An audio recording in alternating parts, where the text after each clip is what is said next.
Muito boa noite e a paz do Senhor Jesus. Deus te abençoe. Deus abençoe tua casa. Deus abençoe tua família. Que você e a tua família possam ser cheios do Espírito Santo. É o meu desejo e a minha oração.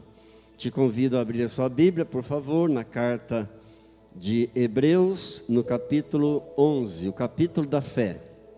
Hebreus, capítulo 11, do verso 1 até o verso 3, diz assim a palavra de Deus: Ora, a fé é a certeza de coisas que se esperam, a convicção de fatos que não se veem, pois pela fé os antigos obtiveram bom testemunho.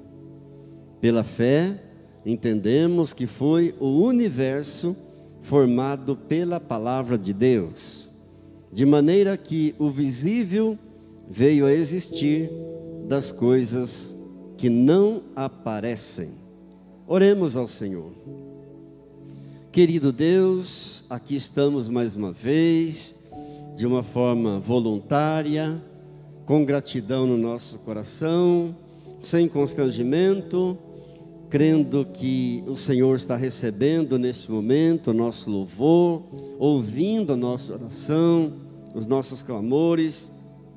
Ó Pai, cremos que este ato de cultuar o Senhor, de meditar na Tua Palavra, é um ato de honra ao Senhor, de reconhecimento da Tua soberania, da Tua grandeza, da Tua majestade, do Teu poder. Então, Senhor, nós te pedimos, dá-nos novas revelações nessa noite, abre os nossos corações, nossos ouvidos espirituais, com a graça do Senhor, para entendermos a Tua Palavra, e te agradecemos desde já, em nome de Jesus, amém. Quem crê, diga amém. Eu gostaria de começar a nossa reflexão nesta noite, com uma perguntinha básica. Não precisa responder para mim, apenas para nós meditarmos. E a pergunta é: será que Deus quer intervir em toda e qualquer decisão que nós temos que tomar nessa vida? Será que Deus quer mesmo? Note, eu não estou perguntando, será que Deus pode? Porque nós sabemos que o nosso Deus é o Deus Todo-Poderoso. Mas a pergunta é: será que Deus deseja intervir o tempo todo, em toda e qualquer coisinha que nós temos que decidir nesta vida?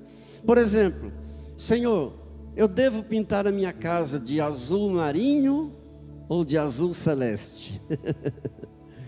Senhor, qual é a marca de leite que eu devo beber? Será que Deus quer intervir em tudo, em toda e qualquer decisão, em toda e qualquer questão que nós temos por essa vida fora? Não, a resposta é não. Porque Deus estaria estragando os seus filhos. Se um pai intervém em toda e qualquer decisão do seu filho, ele não vai estar ajudando o filho, ele vai estar estragando o filho. Agora, Deus fez o mundo sozinho, por sua palavra, meramente por sua palavra, Ele criou o mundo sozinho. Mas Ele decidiu que a história do mundo seria construída em parceria conosco. Quantos estão entendendo, digam amém. Ele construiu o mundo sozinho, mas Ele decidiu que a história do mundo seria escrita em parceria com o homem, comigo e com você. Tudo o que Ele faz na terra, Ele faz em parceria com o homem. Louvado seja Deus. Exemplo: quem é que constrói o ambiente da minha família? Sou eu mesmo. Quem constrói o ambiente lá na tua casa, o ambiente da tua família? É você mesmo. Existem diferentes ambientes em diferentes famílias. Você observa que em determinadas casas o ambiente é de silêncio, é de diálogo, de compreensão. Em outras casas o ambiente é de gritaria, brigas, bater de portas. Quem constrói o ambiente na minha casa? Sou eu. Quem vai construir o ambiente na sua casa é você mesmo. Glórias a Deus. Quem constrói os valores de uma sociedade? Nós mesmos, e não Deus. Quem constrói o sistema de justiça social? Nós mesmos, e não Deus. Às vezes as pessoas perguntam assim: se existe Deus, por que é que existem favelas? Porque nós construímos. Porque o homem constrói. Deus fez o mundo sozinho, mas a história do mundo Ele entregou ao homem. Às vezes as pessoas perguntam: pastor, às vezes estou numa situação dramática, às vezes me encontro em meio a problemas sérios, clamo a Deus, mas parece que Deus não vem ao meu encontro. Parece que não sinto a presença de Deus. E às vezes Deus vem, sinto a presença dEle, mas Ele não resolve aquela questão que eu estou. Porque aquela questão, aquele problema, Deus quer que você mesmo resolva. Amém? Porque Deus simplesmente diz: não, isso aí eu vou deixar para você resolver. Isso aí é você quem tem que decidir. Se você vai trocar a lâmpada da sua casa que queimou, você não precisa orar a Deus e pedir: Deus, me ajude. Não, isso é você que resolve. Que cor que você vai colocar. Muitos problemas nós queremos que Deus resolva, mas Deus diz: isso aí eu vou deixar você resolver. O problema das enchentes na cidade. Quem causou o problema das enchentes na cidade? O homem. Derrubou todas as árvores, asfaltou tudo, cimentou tudo. Evidentemente que vai ter enchente. Não adianta clamar: Deus, venha resolver esse problema. Deus vai dizer assim: não, isso aí é você que vai resolver. Você causou esse problema, você vai resolver. Deus não deseja intervir, muitas vezes, para não gerar acomodação no homem. Senão, se toda vez que eu tiver uma decisão, toda vez que tiver alguma coisinha para decidir, clamar a Deus, ficar esperando o agir de Deus, eu entro num estado de acomodação. Deus, eu sei que Tu me amas, resolve esse probleminha para mim. Daí a pouco um outro probleminha: Deus, o Senhor me ama, resolve isso aqui para mim. Nós ficaríamos acomodados, sentados, esperando que Deus viesse resolver tudo para nós. Não seria bom. Não seria bom. Nós não cresceríamos. Nós seríamos meninos a vida toda. O apóstolo Paulo, quando escreveu aos Coríntios, na primeira carta, no capítulo 13, no verso 11, ele diz assim: quando eu era menino, falava como menino, sentia como menino, pensava como menino. Quando cheguei a ser homem, desisti das coisas próprias de menino. O que a Bíblia está dizendo para nós? O que o apóstolo está ensinando para nós aqui? Que tem que chegar uma hora que a gente tem que sair do colo do pai. Chega uma hora que você tem que sair do colo do pai, deixar de ser menino. Está claro. Quando eu era menino, pensava como menino, agia como menino, sentia como menino, mas quando cheguei a ser homem, eu desisti das coisas de menino. Só quem está entendendo, dá glória a Deus. Uma outra pergunta para você pensar.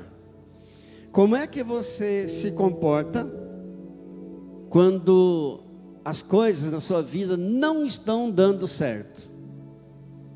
Como é que você age quando as coisas não estão indo bem? Quando você chega numa hora em que já não tem mais nem milagre. Muitos dizem: pastor, estou numa situação tão dramática, estou vivendo um momento tão dramático na vida. Qual é o seu problema, irmão? É que meu ente querido morreu. Ok, mas há quanto tempo morreu? Há 10 anos. Puxa, há 10 anos. Fazer o quê numa situação dessa? Tem pessoas que perderam os 2 rins e dependem de uma máquina para que seu sangue seja filtrado. Tem mulheres que perderam os 2 seios. Fazer o quê? Tem pessoas que perderam uma perna, um braço, um olho. Fazer o quê? Amados, tem pessoas que já nascem com alguma deficiência genética. O que há de se fazer? Existem casamentos que há muitos anos foram desfeitos. Famílias que há muitos anos foram desfeitas. O que há de se fazer? Nós aprendemos que é nas circunstâncias adversas que nós aprendemos a lidar com as situações. É nas lutas, é nas adversidades que nós aprendemos como lidar com as situações. Como é que um soldado é treinado? O soldado não é treinado no quartel. No quartel ele recebe instruções básicas. O soldado ele é treinado lá na guerra, no fogo, no furor da guerra, no meio da guerra. Lá ele vai virar um bom soldado, bem treinado. A coisa mais importante da vida não é festejar a vitória. Festejar a vitória, isso qualquer pessoa faz. O importante na vida é você saber tirar proveito das perdas. Amém? Você tirar ensinamentos das situações adversas. Tirar proveito daquilo que deu errado. Tirar ensinamento daquilo que não deu certo. Esse é o segredo. Diga: Senhor, me ajude. Portanto, essa mensagem não é uma mensagem para quem está tudo bem na vida. Essa mensagem é uma mensagem para quem tem problemas. Amém? Para quem tem muitos problemas. Para quem olha para uma determinada situação e vê que acabou. Para quem olha para um problema na sua vida e pergunta: e agora? O que fazer? E não vê nenhuma perspectiva mais. Esses versículos que nós lemos, de Hebreus 11, do 1 ao 3, é o capítulo da fé, Hebreus 11, que diz que a fé é certeza de coisas que se esperam, que a fé é uma convicção de fatos que eu não estou vendo. Eu tenho certeza, eu não estou vendo, mas eu tenho convicção daquilo.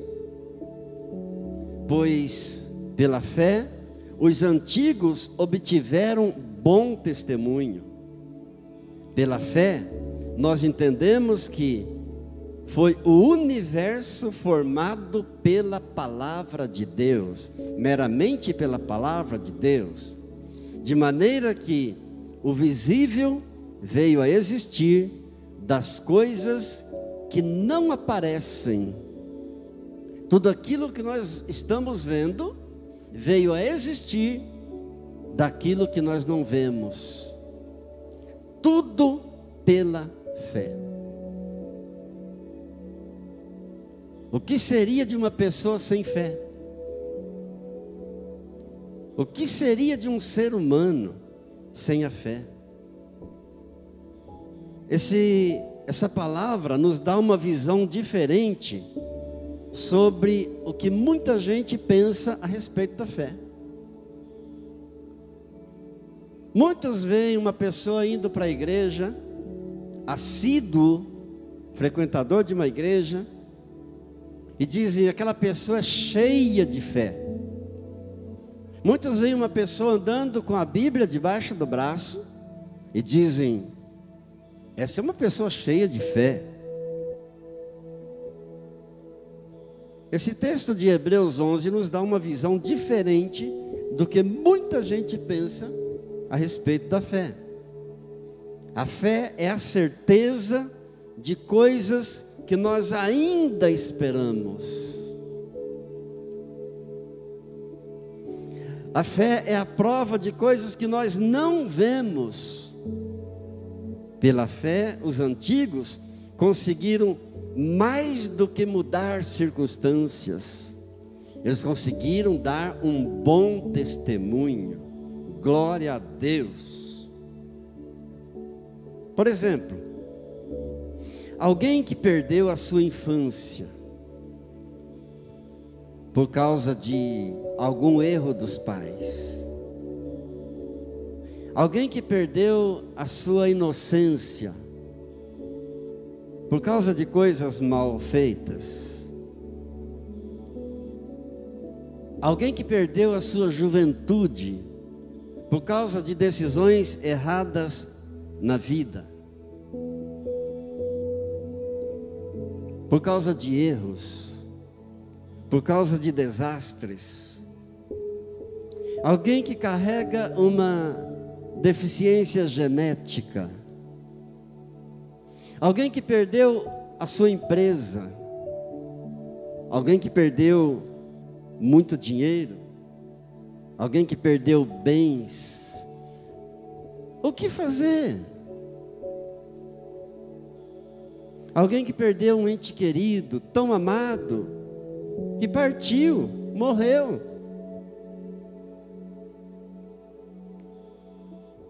Alguém que perdeu a esposa, alguém que perdeu o marido, o pai, a mãe, filhos. E pergunta: o que eu faço da vida? Eu quero olhar para um exemplo bíblico maravilhoso que eu tenho certeza que vai falar ao teu coração. Jó. Pensemos um pouco na vida de Jó. A Bíblia começa falando tão bem de Jó. A Bíblia começa, o texto de Jó, o livro de Jó, começa falando maravilhas desse homem. A Bíblia, no texto de Jó, no livro de Jó, começa dizendo que Jó era um homem íntegro, reto, temente a Deus e que se desviava do mal. Integridade, retidão, temor a Deus e fugia do pecado. Um homem íntegro, reto, temente a Deus e que se desvia do mal. Porém, quando chegou, quando o mal chegou, quando as circunstâncias ruins, as adversidades chegaram na vida de Jó, ouça uma palavra dele, do próprio Jó, que está no capítulo 17, no verso 20. Ele diz assim: o meu espírito se vai consumindo, os meus dias se vão apagando, só tenho perante mim a sepultura, misericórdia. Jó está vivendo o pior momento da vida, perdeu seus bens, perdeu seus gados, perdeu sua casa, perdeu seus 10 filhos, a esposa está acusando Jó, os amigos estão acusando Jó. Ele está vivendo o pior momento que um ser humano poderia viver na face da terra. Então ele faz esse lamento.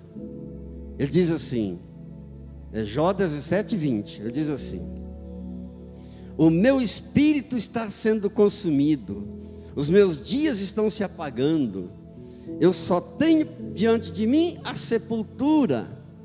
Em outras palavras, Jó está dizendo assim: ó, gente, só resta para mim a morte, acabou. Mas entenda uma coisa, queridos, é a graça de Deus e as atitudes de uma pessoa que podem mudar qualquer circunstância. Amém? Vou repetir.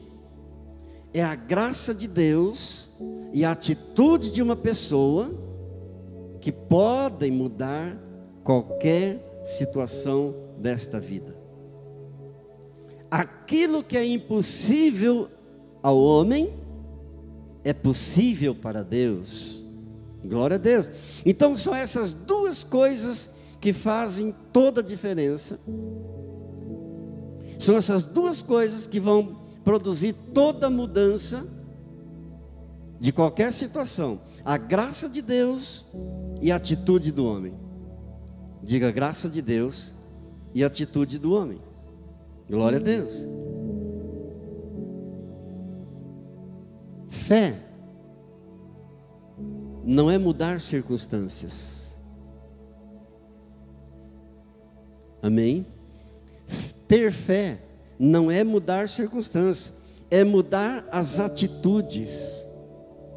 E em muitos casos é tomar uma atitude. Nós é que temos que tomar atitude. Eu e você que temos que tomar atitude. Eu e você que temos que mudar. É o homem que tem que mudar. Estamos sendo trabalhados e precisamos ser trabalhados por Deus cada dia. Mas quem tem que mudar somos nós. Por que eu estou afirmando isso? E eu falo isso com toda a convicção, com toda a certeza do meu coração. Porque foi exatamente quando Jó mudou de atitude, Deus mudou a sorte dele. Foi no momento que ele, somente quando ele tomou uma atitude, quando ele mudou de atitude, foi que Deus mudou a sorte dele. Está escrito, é a palavra de Deus. Eu estou apenas citando a palavra de Deus para você. Porque Jó, no final do livro, eu vou ler para você.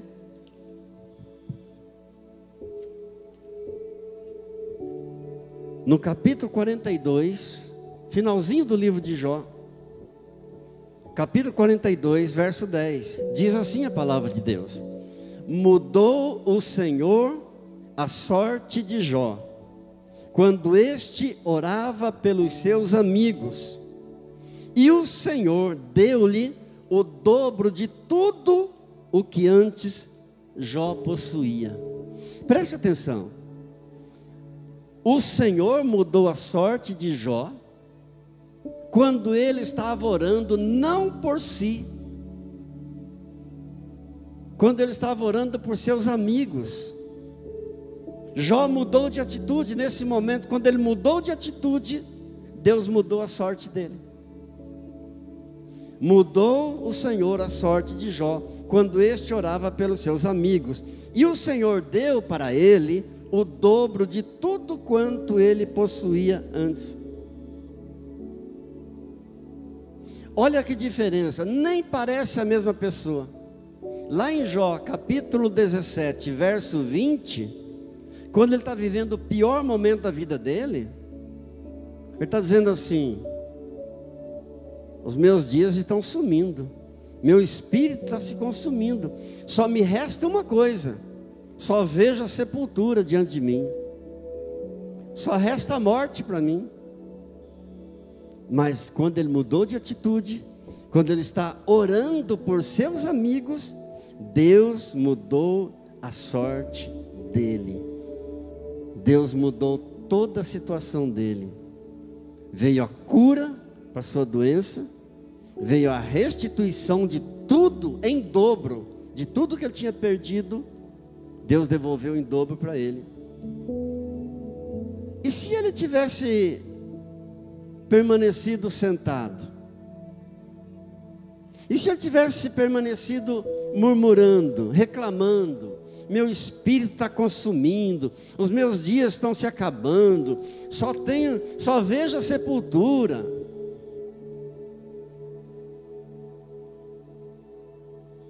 E olha que ele nem estava orando para ele, estava orando para os amigos, porque tomou uma atitude, saiu do comodismo. Que diferença! Que diferença! Diga graças a Deus. Não estava mais murmurando, não estava mais pedindo nada para ele, estava pedindo para os amigos. Amados, Deus quer trabalhar em nossos valores. Deus já nos deu valores. Deus te deu valores. Deus te deu qualidades. Deus te deu caráter. Deus te deu capacidade. Deus te deu dons. Deus te capacitou. E Ele quer trabalhar em nossos valores. Deus quer trabalhar na nossa compreensão de nós mesmos. E quem não sabe lidar com os seus problemas, se torna uma pessoa mal resolvida. Quem não sabe lidar com as impossibilidades, vai se tornar uma pessoa mal resolvida. E uma pessoa mal resolvida só dá problema para os outros, porque ela é um problema. Ela vai acumular amarguras, vai viver lamentando, só vai viver lamentando aquilo que aconteceu lá atrás, vai viver lamentando aquilo que aconteceu no passado, a vida toda reclamando. Quem é mal resolvido na sua alma, vive como uma pessoa que é neurótica. Quem não resolveu, não tem a sua alma resolvida ainda, não amadureceu ainda, não cresceu espiritualmente, vai dar problema. É aquela pessoa que ela não aceita a sua realidade. Ela olha para a sua vida, olha para a sua realidade e ela não aceita.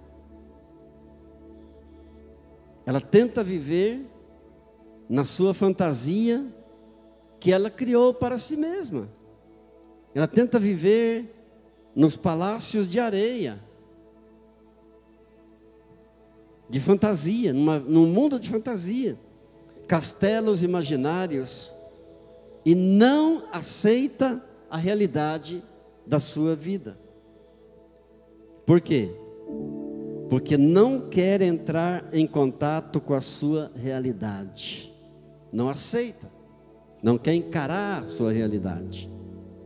Uma outra pergunta que poderia ser feita: pastor, como é que uma pessoa pode transformar as suas impossibilidades em possibilidades? A Bíblia ensina para nós, fazendo aquilo que os antigos fizeram. E o que é que os antigos fizeram? Eles olharam não para as circunstâncias, mas para Deus. Eles olharam não para as adversidades, mas olharam para Deus, para o projeto de Deus, e disseram: bem, se nós somos filhos de Deus, então Deus pode fazer o que Ele quer. Se nós somos filhos de Deus, e nós somos mesmos, então Ele pode fazer o que Ele quer. Amados, a despeito das circunstâncias, Deus pode fazer. A despeito das lutas, a despeito das tribulações, do tamanho do problema, a despeito de qualquer coisa, Deus pode realizar. Diga: Deus é o Deus do impossível. Amém? E se somos filhos, Ele pode fazer, tranquilamente. Pastor, uma pessoa com a sua vida cheia de impossibilidades, ela pode mudar? Lógico que sim. É o exemplo de Jó. Ele estava com a sua vida cheia de impossibilidades, doente, chagado dos pés à cabeça, puras chagas, perdeu tudo, perdeu os filhos, não tinha o apoio nem da esposa, nem dos amigos, totalmente cheio de impossibilidades na sua vida. Era o exemplo de Jó. Claro que qualquer pessoa nessa vida cheia de impossibilidades pode mudar. Franklin Roosevelt foi um presidente dos Estados Unidos no passado. E ele foi o único presidente dos Estados Unidos que foi reeleito por 4 vezes. Único. E esse homem, quando já adulto, ele foi acometido por uma doença que paralisou as suas 2 pernas. Acredita-se que na época ele tenha sido acometido por aquela doença chamada poliomielite. E ele vivia de cadeira de rodas. Mas ele nunca deixou de fazer as suas atividades, mesmo vivendo em cadeira de rodas.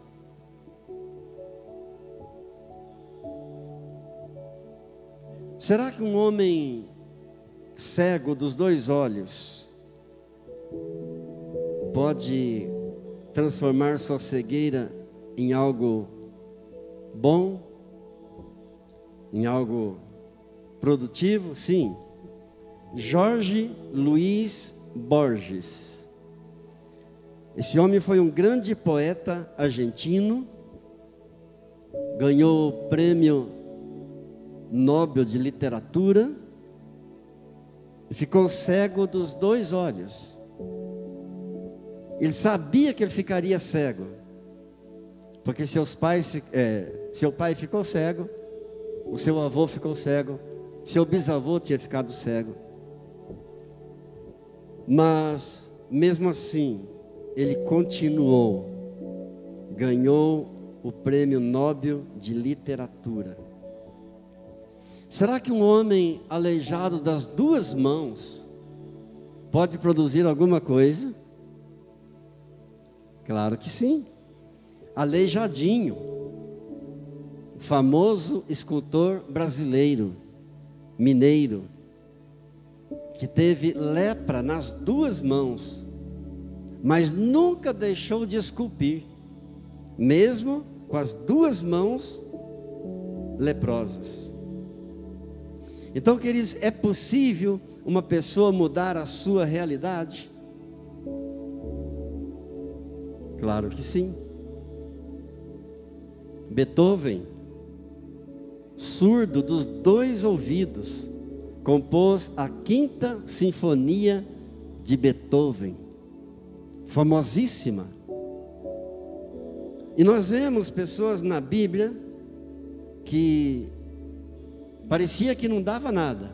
Gideão, por exemplo, um homem da menor tribo, o homem menor da sua família, mas que se tornou grande juiz. Grande juiz. Baraque, um anônimo que se tornou um libertador de Israel. Sansão ficou cego, embrutecido, teve força para destruir os inimigos de Deus, mesmo cego. Jefté, filho de uma mulher de uma reputação duvidosa, mas esse homem, Deus mudou a sorte dele, se tornou um campeão de Deus. Pastor, é possível na minha vida também? Claro que sim, basta olhar para Deus. Olhe para o autor e consumador da tua fé. Ele é o Deus Todo-Poderoso.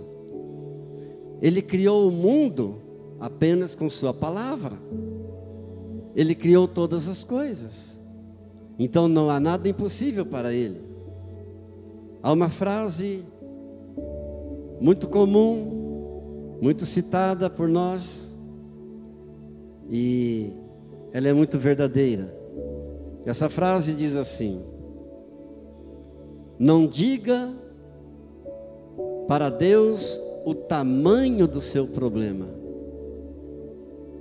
diga para o seu problema o tamanho do seu Deus. Amém. Então não olhe para Deus e não fale do tamanho do teu problema para Deus. Ele sabe, Ele está vendo. Mas olhe para o teu problema e diga para Ele o tamanho do teu Deus. Louvado seja Deus. Vamos orar um pouco mais. Curve sua fronte, por favor, e falemos um pouco mais com o nosso Deus. Querido Deus, querido Pai, nós nos fortalecemos nesta hora em Ti, Senhor. É o Senhor que nos fortalece. Nós somos agora revestidos do Teu poder, através dessa nossa união com o Senhor, Pai. Porque é do Senhor que nós tiramos força para a vida. Aquela força que o Teu poder ilimitado nos provê. Somente o Teu poder pode nos prover dessa força. Querido Deus, nos revestimos também de toda a armadura do Senhor. Aquela armadura que o Senhor nos deu. Aquela armadura de um soldado fortemente armado, que supre todas as nossas necessidades, para que possamos com êxito permanecer firmes contra todas as estratégias do inimigo. nos revestirmos dessa armadura poderosa, para podermos permanecer firmes contra todas as maquinações, todas as correntes e ciladas e armadilhas do diabo. Pai Santo, reconhecemos que não estamos lutando contra a carne e o sangue, não estamos brigando apenas com pessoas físicas, não. A nossa luta é espiritual, é no mundo espiritual, é contra principados e potestades deste mundo tenebroso, é contra as forças espirituais do mal que estão espalhadas nos ares. Por isso tomamos toda a armadura de Deus para nos proteger, para nos guardar. Repita comigo: Deus Pai Todo-Poderoso, em nome de nosso Senhor Jesus Cristo, eu vou dizer o meu nome em voz alta, você diga o seu nome em voz alta. Eu ao seu, renovo a minha aliança com o Deus Todo-Poderoso, o Deus de Israel, o Deus de Abraão, de Isaac e de Jacó, e me cubro com o sangue do Senhor Jesus Cristo, para me proteger. Tomo também sobre mim toda a armadura de Deus, a armadura de um soldado preparado para todo e qualquer tipo de batalha, o capacete da salvação, a espada do Espírito, o escudo da fé, o cinturão da verdade, a couraça da justiça, as sandálias da paz. Eu sou de Jesus, eu pertenço a Jesus, e o mal não tem poder na minha vida, na minha casa e na minha família, em nome de Jesus. Amém. Diga glória a Deus. Deixa eu orar por você. Quero ainda liberar uma palavra profética sobre a tua vida. Você que está aqui no templo, se coloque de pé, por favor. Levante suas mãos para o alto.